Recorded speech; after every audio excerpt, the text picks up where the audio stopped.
हाय guys, मैं Yasir Arafat and welcome to my YouTube channel. इससे पहले वाली वीडियो में हमने इलास्टिक बीम थ्योरी को डिटेल में डिस्कस किया था। आज हम डबल इंटीग्रेशन मेथड पे एक न्यूमेरिकल सॉल्व करने वाले हैं, एक एग्जांपल सॉल्व करने वाले हैं। एग्जांपल कुछ इस तरीके से है कि determine the maximum deflection of the joist when where EI is constant. तो हमें एक जॉइस्ट गिवन है जिसके ऊपर एक यूडियल लोड अप्लाई किया गया है जो कि 4 किलो न्यूटन पर मीटर है। हमें अंडर दिस यूडियल लोड इसके लिए मैक्सिमम डिफ्लेक्शन फाइंड आउट करना है कि इसका maximum deflection under this UDL load कितना है। तो सबसे पहले जॉइस्ट को समझने की कोशिश करते हैं कि जॉइस्ट होता क्या है। अगर मैं इस डायग्राम में आपको जॉइस्ट समझाने की कोशिश करूं तो ये जो लॉन्ग स्पेन पे जो मेंबर्स गिवन है ब्लैक में, ये हमारे पास कहलाते हैं बैरर्स, और जहां पर इन बैरर्स को सपोर्ट किया जाता है उन सपोर्ट्स को स्टंप्स कहते हैं। इन बैरर्स के परपेंडिकुलर जो मेंबर्स हम रखते हैं जो यूडियल लोड को ट्रांसफर करते हैं बैरर्स पर, इनको हम कहते हैं फ्लोर जॉइस्ट्स या हम इनको कहते हैं जॉइस्ट्स। तो ये कुछ इस तरीके से होते हैं हमारे पास जॉइस्ट। तो ये भी हमारे पास इसी तरह का एक जॉइस्ट है जिस पर यूडियल लोड अप्लाई किया गया है और इसकी मैक्सिमम डिफ्लेक्शन हमें फाइंड आउट करना है।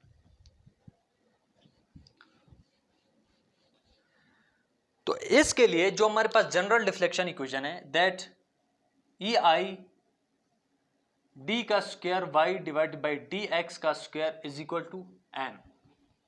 तो सबसे पहला हमारा काम है इस जॉइस्ट के लिए एक मोमेंट इक्वेशन फाइंड आउट करना। मोमेंट इक्वेशन के लिए सबसे पहला स्टेप्स होता है रिएक्शंस को फाइंड आउट करना, क्योंकि इस केस में रिएक्शंस हमें गिवन है। तो रिएक्शंस जब गिवन है तो इस टोटल यूडियल को टोटल लेंथ के लिए जो कि 10 मीटर है, इसके लिए हम इसको पॉइंट लोड में कन्वर्ट नहीं करेंगे क्योंकि रिएक्शंस हमें पहले से गिवन है। तो जो हमारे पास तीसरा स्टेप है that is to cut the section. अब क्वेश्चन ये है कि इस सेक्शन में हम कितने इस केस में हम कितने सेक्शंस कट करें और उन सेक्शंस को कहां से कट करें।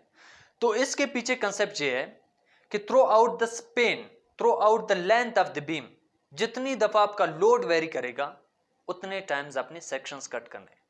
क्योंकि इस केस में पूरे स्पेन पर एक ही यूडियल लोड अप्लाई किया गया है, तो इस केस में लोड चेंज नहीं हो रहा है। एक ही सेक्शन कट की एक ही मोमेंट इक्वेशन फाइंड आउट करके वो मोमेंट इक्वेशन इस टोटल स्पेन के लिए, इस टोटल जॉइस्ट के लिए मोमेंट की वैल्यू हमको दे सकता है। तो हमने सेक्शन यहां से कट कर दिया,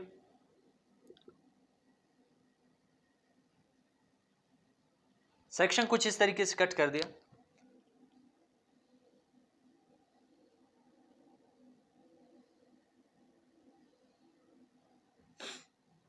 यहां पर यूडियल लोड अप्लाई किया गया है और यहां पर हमने सेक्शन को कट कर दिया।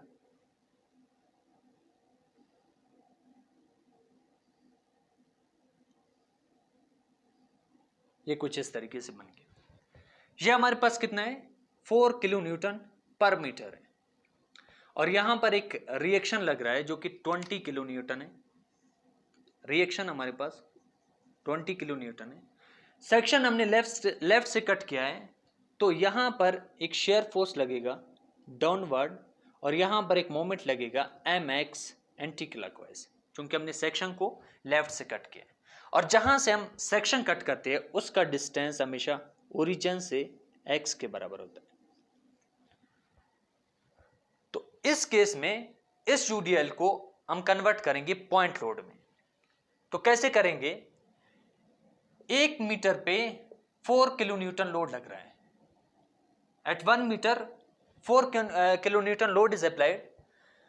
तो हमें x के लिए चाहिए x पे कितना लोड लग रहा है, तो x मीटर पे 4x किलो न्यूटन लोड लगेगा। अब ये हमारे पास क्या है, ये हमारे पास टोटल लोड है और किसी भी बॉडी का जो टोटल लोड होता है वो उसकी सेंटर पे एक्ट करता है। तो इस केस में भी इसका जो टोटल लोड होगा वो सेक्शन के सेंटर पे एक्ट करेगा यहां पर, जो कि 4x के बराबर है। और इसका सेक्शन से डिस्टेंस हमारे पास x/2 के बराबर हो।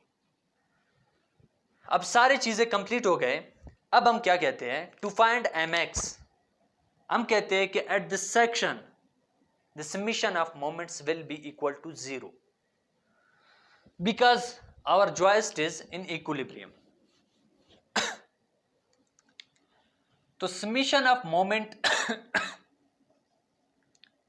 Eight section is equal to 0, anti clockwise is positive and clockwise is negative. Section पे जो मोमेंट है दैट इज mx और एंटी क्लॉकवाइज है, तो मैंने इसको पॉजिटिव में लिया। उसके बाद हमारे पास पॉइंट लोड है जो इसका मैग्नीट्यूड 4x है और सेक्शन से इसका परपेंडिकुलर डिस्टेंस x/2 है। तो 4x हमारे पास लोड है, इसका परपेंडिकुलर डिस्टेंस x/2 है। चूंकि ये एंटी क्लॉकवाइज मोमेंट सेक्शन पे प्रोड्यूस कर रहा है तो इसको मैंने पॉजिटिव में लिया। फिर ये रिएक्शन है, रिएक्शन 20 किलो न्यूटन है और इसका परपेंडिकुलर डिस्टेंस सेक्शन से x के बराबर है। तो लोड हमारे पास 20 है और इसका परपेंडिकुलर डिस्टेंस सेक्शन से x है और ये सेक्शन पे क्लॉकवाइज मोमेंट प्रोड्यूस कर रहा है, तो इसको मोमेंट में लेंगे, माइनस में लेंगे, is equal to 0। mx plus का 4x का स्क्वायर, 2 1 जार 2, 2 2 जार 4, तो 2x का स्क्वायर माइनस का 20x is equal to 0 and mx is equal to minus का 20x इस तरफ जाके पॉजिटिव हो गया एंड प्लस का 2x का स्क्वायर उस तरफ जाके माइनस का 2x का स्क्वायर। इस mx की इस वैल्यू को हम इस इक्वेशन में पुट करेंगे, ei d का square y divide by dx का square is equal to 20x minus 2x का स्क्वायर। अब इसका हम लेंगे integration, integrating both sides.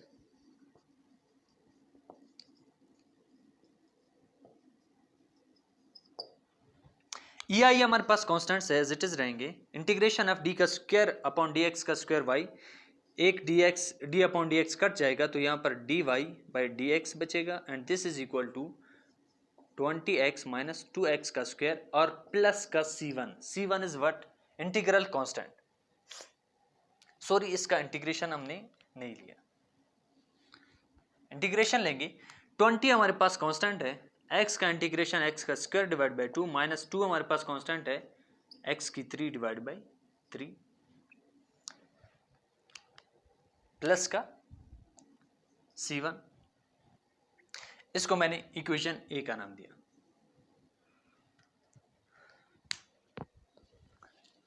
Sorry, इसको थोड़ा और सिंप्लीफाई करेंगे, फिर इसको ए का नाम देंगे। So E I d Y by D x is equal to 10x का स्क्वायर माइनस 2 को जब 3 पे डिवाइड करेंगे तो ये है 0.667 x की पावर 3 प्लस का c1। दिस इज इक्वेशन ए। अब हमें फाइंड आउट करना है c1 की वैल्यू, तो हम यूज करेंगे बाउंड्री कंडीशंस का।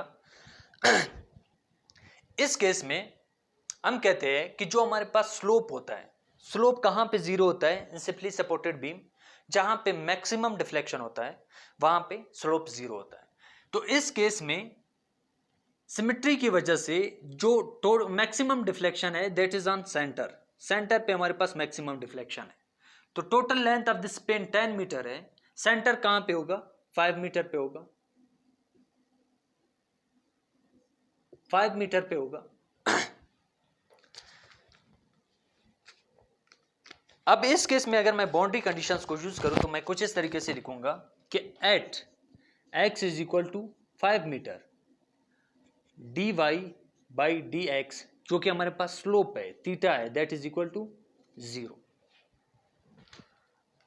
इस इक्वेशन में अगर मैं x की जगह पर 5 पुट करूंगा तो ये वाला dy बाई डी एक्स जो स्लोप है 0 के बराबर होगा। At the centre the slope deflection is maximum and the slope is 0।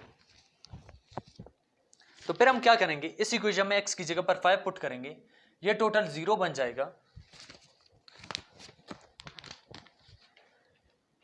10 5 का स्क्वायर माइनस का 0.667 एंड 5 की पावर 3 प्लस का C1, और जब इसको कैलकुलेट करेंगे तो C1 की वैल्यू हमारे पास आएगी माइनस का 166.7। ये हमारे पास C1 की वैल्यू है। अब इस इक्वेशन में C1 की वैल्यू को पुट करेंगे, सॉरी इसको एज इट इज रहने दो, यहां पर इस इक्वेशन को दोबारा मैं लिखूंगा।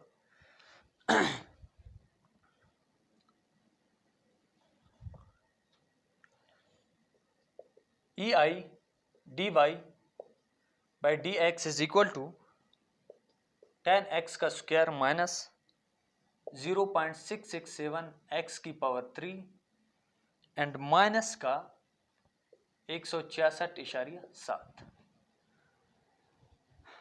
अब इसको अगेन इंटीग्रेशन करेंगे डिफ्लेक्शन इक्वेशन के लिए, तो अगेन इंटीग्रेटिंग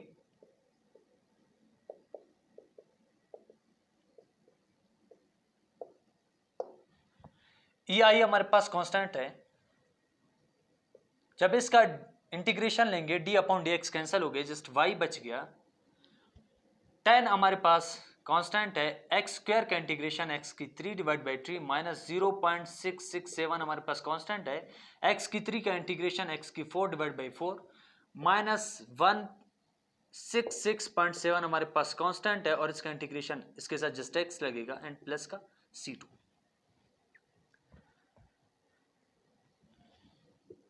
अब हमें फाइंड आउट करना है C2 की वैल्यू। इंटीग्रल कांस्टेंट है, इसका वैल्यू हम फाइंड आउट करेंगे बाउंड्री कंडीशन से, लेकिन इस दफा बाउंड्री कंडीशंस को यूज करेंगे हम डिफ्लेक्शन के लिए।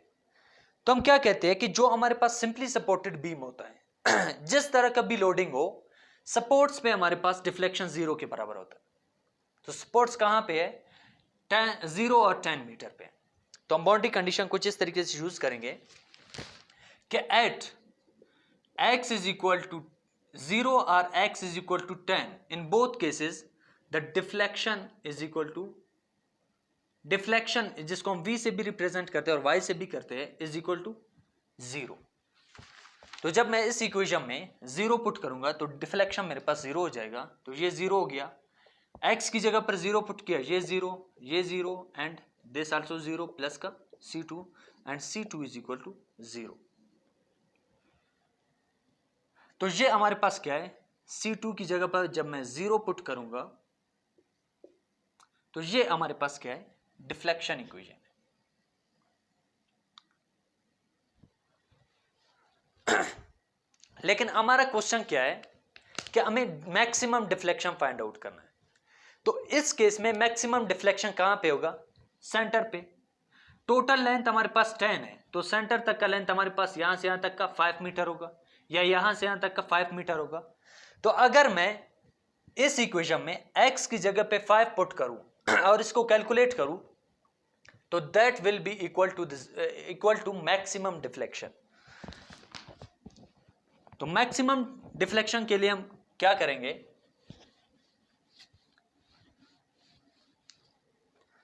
टू फाइंड मैक्सिमम डिफ्लेक्शन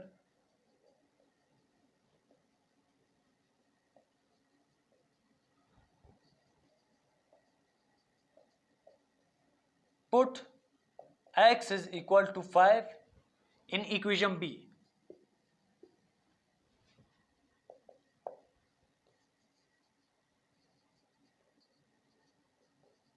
तो इक्वेशन बी में जब x की जगह पे 5 पुट करूंगा तो जो मेरे पास y की वैल्यू होगी दैट इज मैक्सिमम डिफ्लेक्शन।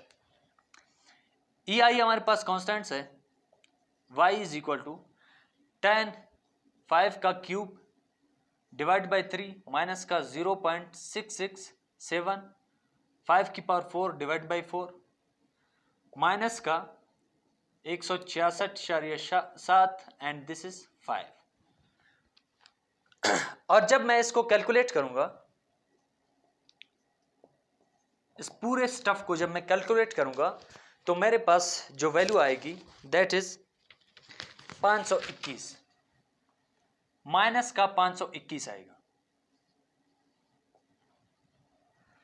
तो y हमारे पास माइनस का 521 divided by E I, and this is what, this is the maximum deflection.